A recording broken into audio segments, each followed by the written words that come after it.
I'm Lila Sparks, your Economic Development Representative for East Central Electric. And today, my special guest is none other than wife, mother, small business owner, and field representative for U.S. Senator Markwayne Mullin, Crystal Campbell. Good morning. It's great to be here. This is I'm awesome. so glad that you came. I know your time is very busy, and I appreciate you coming in and partaking in our Patriot Party we're having today. Today, we're going to make a layered Mexican dip. I love it. But then on top, we're going to make it look like an American flag. The best ever. So why don't you start spilling the beans in this and tell us what you do as a field rep. So as a field rep, I cover the northeast corner of the state. There's 6 reps in total for the state for each senator. One covers the metropolitan area for each Oklahoma City and Tulsa, and then one in the 4 corners of the state. And I'm a little bit partial to the northeast portion of the state, where a lot of economic development happens, good things, but I'm here. I'm here to listen to the people. A lot of people try to make my job political. And even though I work for a politician, my job is not. I'm here to help people. In fact, when he hired me, he asked me if I like people. And I said, well, as long as I'm not in traffic or the Walmart checkout line, I'm great. So that's what I do, is just work with people. Anything I can do to help them on a state level, if I can direct them to the right office or federal office, that's what we do. We have caseworkers. I'm just a point of contact for people to kind of get them a conversation going. If they want to speak to somebody, I'm the messenger. So I'm kind of your first point of contact for the office to help, to just be there. I consider it a really great way to make some really awesome friends. So that's my job. It's the best. It's still a big people. job. It's a big area to serve too. It is, but you get to see things grow. You get to see, the last few years has been really great in Oklahoma. We've seen a lot of people move to the state because we have so much opportunity and so many things going for us here in the state.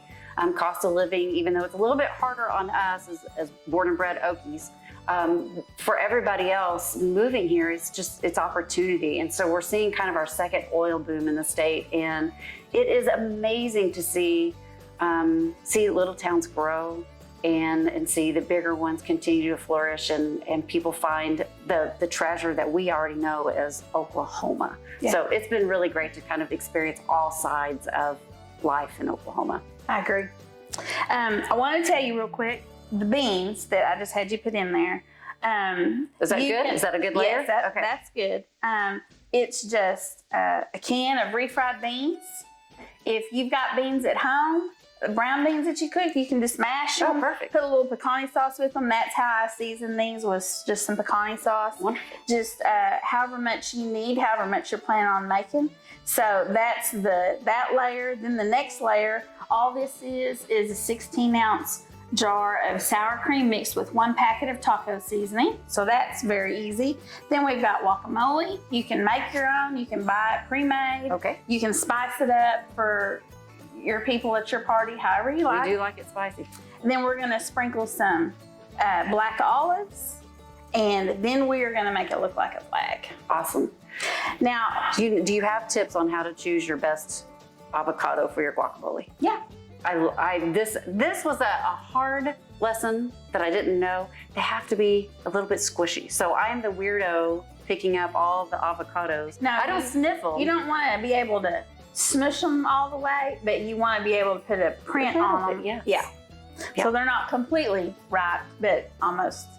Yeah. Okay, so you want to get started with the sour cream Yes. taco sauce? Yes. Okay.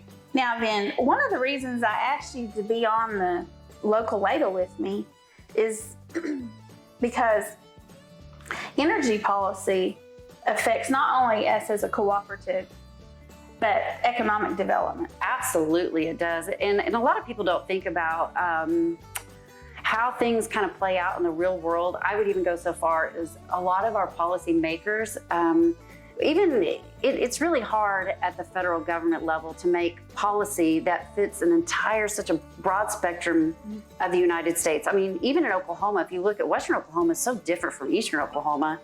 To make policy that fits everybody is very difficult. in the what we've done in the U.S. and wanting to be cutting edge with technology, we've created a very big need for energy. But at the same time, we're also very strapped for what we provide. So some of the things that are causing us issues right now it's policy from maybe 8-12 years ago that it's very difficult. And kudos to all the energy providers, because it is getting harder and harder as the demand rises with, electric vehicles and all the different creature comforts that we have. I love my microwave. I love all the electronic things that you have. And, it's really great until the Wi-Fi goes out or you can't charge your cell phone. And that all, there's something that has to be, you can't just plug into the wall. It has to come from somewhere. So those that are creating the energy have really done a fantastic job at going through the policy and trying to do a really great job of mitigating the cost for people. That's where we feel it as a consumer. It's where economic development most often feels it, because it takes so much to get connected and to be able to provide that. For example, our data centers. Data centers take so much energy to be able to store all the things. If I lose my 8,000 pictures on my phone of all my children and all the places that I like to travel, I'm gonna be upset. But we gotta store that somewhere, and that takes a lot of energy to be able to do that, which means we need something reliable. And where our co-ops and energy providers are so fantastic at trying to look at the long game of things and really be cost effective for those who they serve. So policy is a big impact on economic development, just because for people moving to the town or moving, as I said, moving into the state, they want something that's affordable to raise their families in. And when you can't afford your utility bills, because policy has made it to where providers have to really, tack on all this they extra. have to, yeah, because it's just, it's not just a business, but so much of it's a service. And it's not a simple little, hey, here's an easy fix, and it's very cost effective. When you're switching such large scale, as a lot of people know, coal has kind of been, it's out, but it's the most reliable thing. But there's a lot of policy that says you can't use coal. So then you have to go to more renewables, but those renewables are not consistent. They're not consistent. But it's also difficult. It's difficult on them as well, because it's not a cheap industry.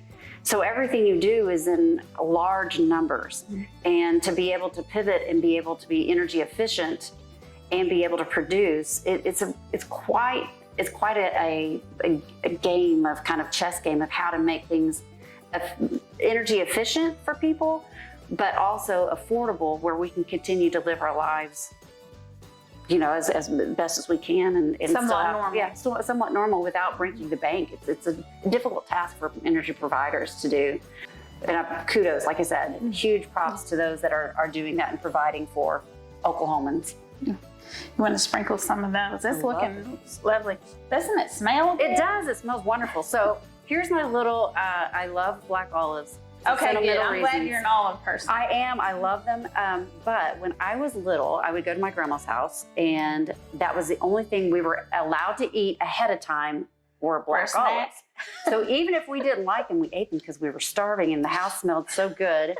And so I do love olives, and I don't know if it's because I have such sentimental feelings toward them, or just because I like them, but I love all kinds of olives, actually. I have a younger sister, and she always used to put one on every finger. Yes, I did the same thing. That looks great. It smells wonderful. Okay, so now we're going to make the flag on top of it. Oh, that's the fun part. And so the gist of it is that we make the blue part of the flag up here with these chips. Okay. And I've got some stars to put on top of it.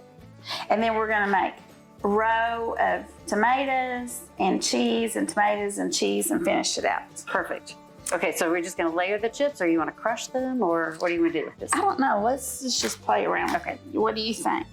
How big should the square be? Oh, I think that looks great. Just like that? Yep, it'll just, You there want you to go. finish making a square? Absolutely. Oh, good job. Does that look all right? It looks fantastic. Okay, and so now we'll just start Let's start with making the the stripes. Okay, I'm gonna start with the tomatoes. Okay. So how did you decide to become a field representative? Well, so it's kind of a little bit of a process. Those that I work with will know I'm not the youngest field rep, but I like to say that it's a part of what has kind of let me enjoy it a little bit more. I have, like I said, 5 kids, and I wanted to be a stay-at-home mom, and I want to take care of them because I didn't want somebody else. I didn't want to pay for childcare just so somebody else could raise my kids, and or take a job just so somebody else could raise them. And so I got really involved locally where I am. I lived in Claremore, and if there was a board or there was something, I wanted to be proactive. I'm a weirdo that believes in taking responsibility of where you are and don't complain about it. It's kind of like that, don't complain if you don't vote. Yeah. So I just got really busy doing that, and I fell in love with serving people, and I fell in love with people and community and learning a little bit more about everywhere I go. So when this job came up, I thought, that's it. That's something I like. And I just happened to know the former field rep. And we just kind of had struck up a conversation, and she said, I didn't think you'd be interested. I thought you'd be too busy. And I was like, are you kidding me? This is everything I'd love to do. I'd worked a little bit in economic development before. Nothing official, it's all volunteer. And the great thing about volunteering is you don't get fired. You feel like you just keep showing up, and it was a great way to kind of learn a little bit, an inside kind of peek of government, local government, and getting involved there, and just being supportive of those that are out there making a difference in the nonprofit world. But yeah, so I started doing this just because I really do love people. For me, it is about serving people, about loving on them right where they are. Like I said, I'm not political, so my job really is to care about people and to care about where they are and what I can do to make life better for them. And I can't solve every issue, but if I can make them better for a day or just help out, that's really what this is about. I'm there to collect those voices and take them back to DC and let them know, hey, you are heard. We do care about you. We care about seeing businesses thrive, because when a business thrives, what does that mean? Jobs. Growth. And growth. And jobs mean that they can put, meals on the table. They can make great dips, and they can do all kinds of things. And it means that it's a security. So if we can take care of our businesses, our local business, our homegrown business, invite more business into the state, our schools flourish, our roads are better off. Everything is better when we take care of each other. And we take care of our businesses, shop local and everything else. That's a very thing. You're like local farmers. If you could find cheese from a local farmer, a local dairy, that would be fantastic. We have a lot of great markets that have tomatoes and homegrown products that are just so awesome and so great. And I took for granted my grandmother had a huge garden growing up. Yeah. I hated it because we always had to snap peas. But looking back, boy, it was the best, most freshest stuff that you could ever find, and I'm thankful for that. Yes, I grew up like that too. Makes a difference, doesn't it? It does. It really does. What do you think of our flag? I think it's absolutely stunning. Look at that. I'll show everybody watching. Yes. American flag, but it's Mexican dip underneath. Hey, you can't go wrong. I love it. It looks great. So every party needs variety. Yes, it does. And so we are going to throw together a charcuterie board. Have you ever made a charcuterie board? I have not. All of this looks fantastic. Now, I've partaken in a few, and what's so great is you can have everything from your savory to your sweet all at one setting. And so you can nibble. If you're like me, it's that sweet balance of like your French fry and your ice cream. So you have to have the sweet and the savory. And that is what is so awesome about a charcuterie board, is because you can just, until you get the consistency right, or it's all gone. Well, you get it. My main focus today was to try to do a little bit of red, white, and blue, and then throw in some stuff to go with it. So, for example, we've got some pretzels, and we've got some butter cinnamon coated pecans. These look You can go ahead and try one if you want. I'm going to try. We've got pita chips, and we've got blue cheese crumbles. These are really good. Kobe Jack cheese. freeze-dried blueberries, which they're very sweet and very good. Those are delicious. Jalapeno stuffed olives. You like black olives? Do you like these kind of olives? I do. Like I said, I love all olives. So. We've got pepperoni, salami, wheat thins, another kind of salami. Now this I have not tried before, but I'm it super is excited about that. Cranberry jalapeno dip. Okay. And like the base of it is like cream cheese. So Sounds it ought to wonderful. be great. And then I've got some jalapeno hummus here.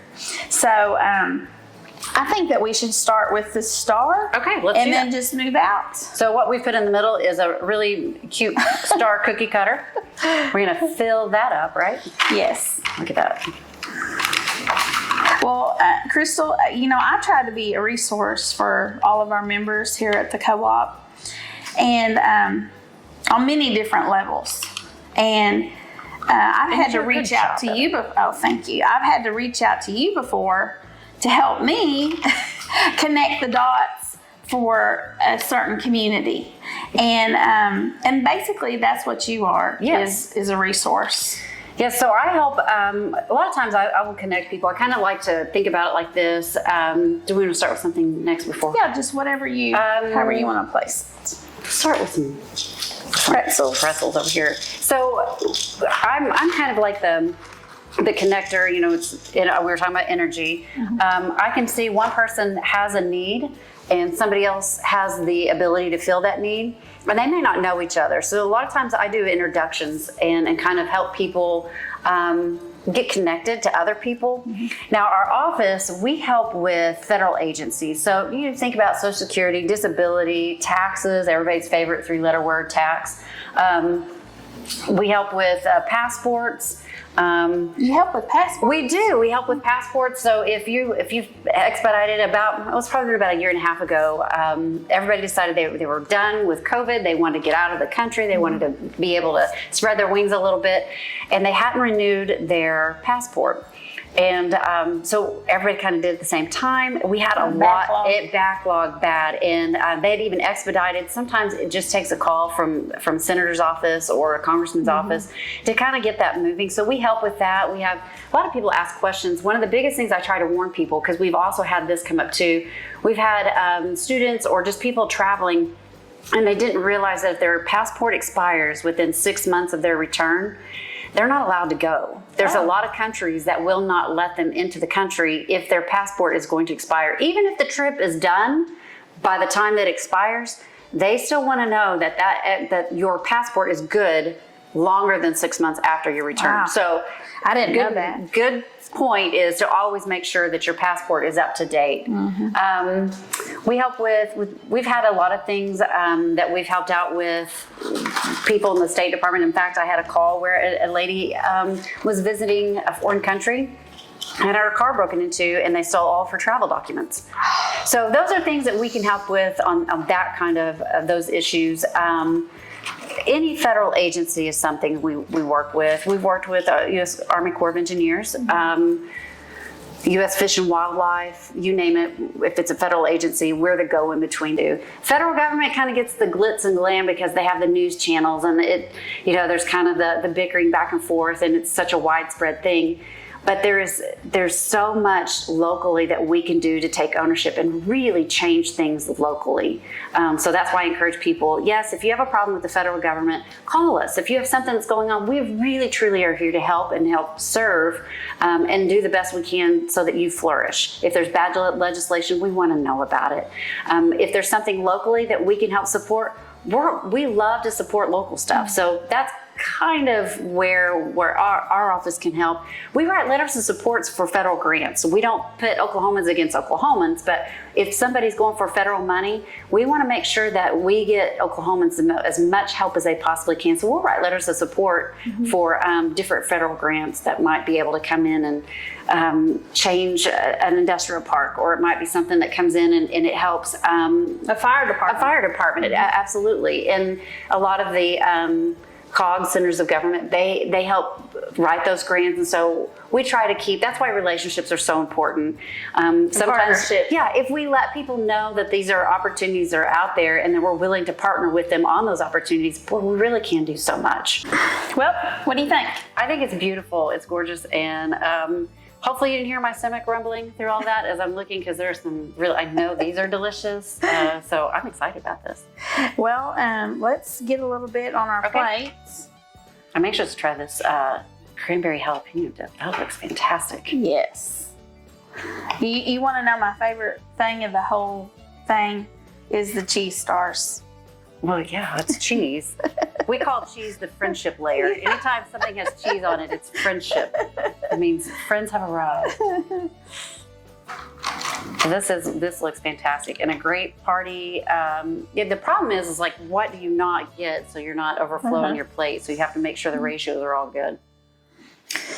Well, Crystal, one thing I want to say to you, besides coming on Local Ladle and being a part of this, is that anytime that I have reached out to Markwayne, or I've reached out to you or any of the other field representatives in the office, I always get a response.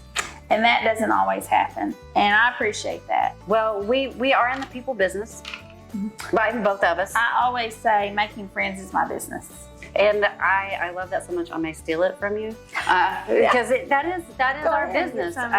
We are in the people business. If we didn't have people, we wouldn't have our job. And I, like I said, and we both like them. We do. I mean, like I always say, unless you're in the Walmart checkout line and you're taking forever, and I'm in a hurry, or being awful and ugly in traffic, you're my best friend.